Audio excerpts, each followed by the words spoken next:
வணக்கம். இன்றைய தலைப்பு தமிழ்நாட்டில் ஆங்கிலேயர் காலத்தில் நடனம். Women have everything to do with bringing culture into everyday life, with the expression of it, with the helping and influencing of a nation, not only because they are mothers, but also because they themselves are an example as individuals. This famous quote was said by Srimati Rukmani Devi Arundel. ஆங்கிலேயர் காலத்தில் நடனம். கடவுளுக்கு மட்டுமே சேவை செய்ய தங்கள் வாழ்க்கையை அர்ப்பணித்த தேவரடியார்களுக்கு மன்னர்கள் காலத்தில் மிகுந்த மதிப்பும் மரியாதையும் தரப்பட்டது. கவின்கலைகள் அனைத்தும் கோயில்களில் மட்டுமே அரங்கேற்றப்பட்டன. சோழ பாண்டிய காலம் முடிந்து 14ஆம் மற்றும் 15ஆம் நூற்றாண்டில் வடக்கில் இருந்து வந்த படையெடுப்புகளால் இந்த நிலை மாறியது. நடன கலைஞர்கள் போக பொருளாக பயன்படுத்தப்பட்டார்கள். பிரிட்டிஷ் ஆட்சி காலத்தில் கோயில்களில் நடனம் ஆடும் வழக்கத்திற்கு தடை விதித்தார்கள். கோயில்களிலேயே இருந்து வணங்கி சேவை செய்து கொண்டிருந்த தேவரடியார்கள் பெரிதும் பாதிக்கப்பட்டனர். இதனால் அவர்களின் கலையும் பாதிப்புக்குள்ளாகியது. 20ஆம் நூற்றாண்டின் தொடக்கத்தில் பல சமூக சீர்திருத்தவாதிகள் தேவதாசி முறைக்கு எதிராக குரல் கொடுத்தனர்.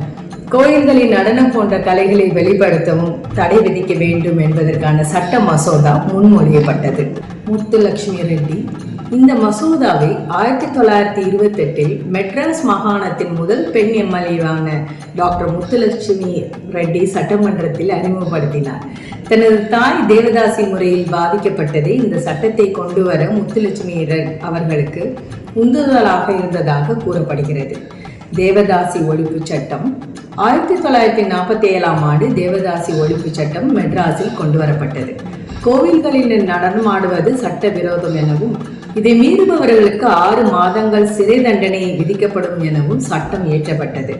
இதனால் தமிழ்நாட்டில் சுமார் 35,000 கோயில்களில் பெண் நாட்டிய கலைஞர்களுக்கு தடை விதிக்கப்பட்டது.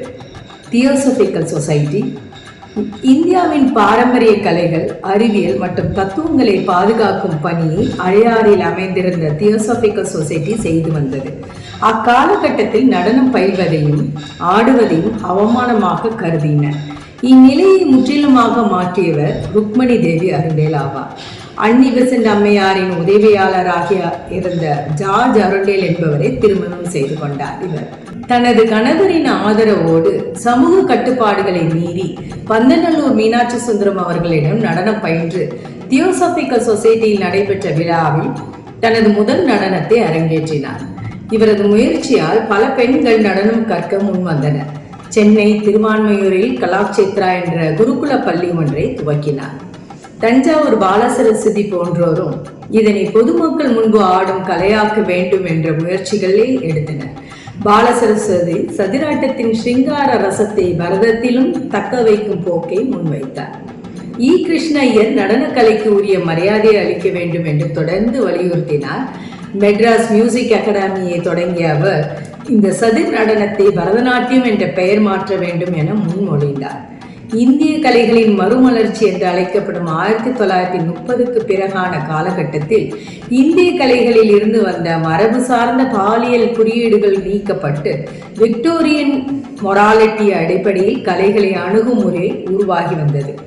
சதிராட்டம் என்ற மரபு கலையிலிருந்து பரத கலையாக புத்துருவாக்கம் பெற்றது.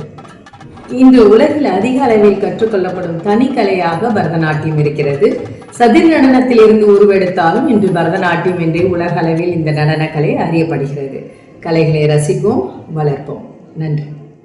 தானானே நானே தானே நானா தானானே நானே தானே நானா தானானே நானே தானே நானா